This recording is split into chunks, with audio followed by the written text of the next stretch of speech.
So I recently got my hands on a Skilsaw Model 574, and when I first powered it up, it didn't sound too great. So I was going to go through the process of taking it apart and re-greasing it, and I figured I would record it and see if it can be useful to others here on YouTube as well. So without further ado, here we go. Here's what it sounds like before. It's pretty noisy.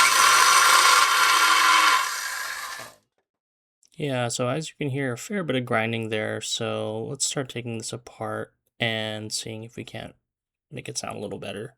Yeah, just a disclaimer. I was just kind of figuring this out as I was going along. So apologies in advance if it looks like I'm doing some steps that maybe are unnecessary.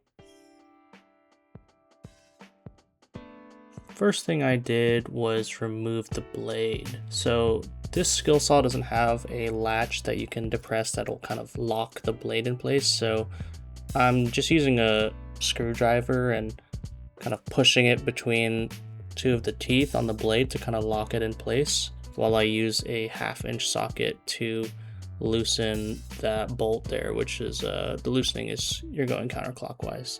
So after you do that, you should be able to get the blade out without much issue. So once you get that bolt out, you can remove this washer, and I just kept the bolt and that washer together, and then you can pull the guard back and then just slide the blade out. The next step is to remove this screw that's holding this bumper in place. This bumper is basically what prevents the guard from rotating freely, and we want the guard to rotate freely because there are a number of screws behind it that we want to access. So just unscrew it with the Phillips head and it should come right out. Next step is to unlatch this spring from the guard. You can just leave it hanging there. Then what you want to do is remove this wing nut and the bolt that's kind of going through the housing so that you can move the base plate out of the way. Basically, you want to be able to swing the base plate completely out of the way so that we can get into the internals of the saw. Okay, the next thing you're going to want to do is to secure the brushes. So the brushes are like spring loaded up against the commutator, and if you just remove the commutator out, which we'll do in a later step, without securing these brushes, the brushes are just going to pop out of their housings and you're going to have to find the springs, you're going to have to find the brushes and whatnot. So what I recommend doing is opening up this back plate and then unscrewing these bolts that are holding the brush housings in place. Now once you take the brushes out, keep some pressure on the brushes and then just use some masking tape basically to hold them in their housing so that they don't spring out and go everywhere.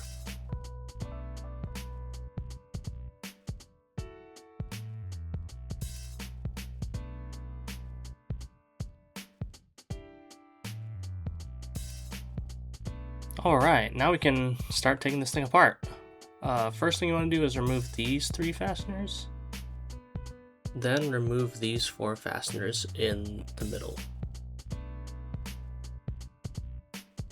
These first 3 center fasteners that we're removing are going to be shorter fasteners, but the last one on the bottom left that I'm showing now will be a longer fastener. Then you should be able to remove the guard and reveal the gears inside. On my unit, you can see that the grease is completely dried up. You should now be able to remove that large internal gear and then take apart the housing to reveal the motor inside. Once everything was apart, I just used electronics cleaner to clean out the inside, use some compressed air just to get all the sawdust and the gunk out of there. Alright, for re-greasing and reassembly, I used Lucas Red and Tacky because that's what I had on hand, but I'm sure any high temp grease would do. Here I'm applying a little grease to the shaft, and as you can see in the video, there is a wave spring washer there, and you should double check that that's there because when I took the shaft out, it did fall.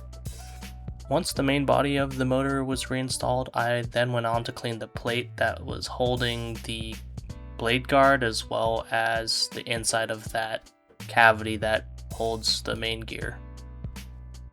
Here I am re-greasing that cavity that the gear will be in, just so that the gears interface smoothly once they're reinstalled. I also make sure to apply some grease directly on the gear teeth as well. As you can see in the video, there's also a washer that you'll need to install on the side of the gear that will go into the cavity. Make sure that's in place. Here's that washer again on the side that will go into the cavity. Then it's just a matter of reassembling everything in the reverse order of disassembly. I also made sure to spray a little silicone lubricant on the rail that holds the base plate, just so that it slides a little smoother as well. After all that, here's what it sounds like. Oh, much better.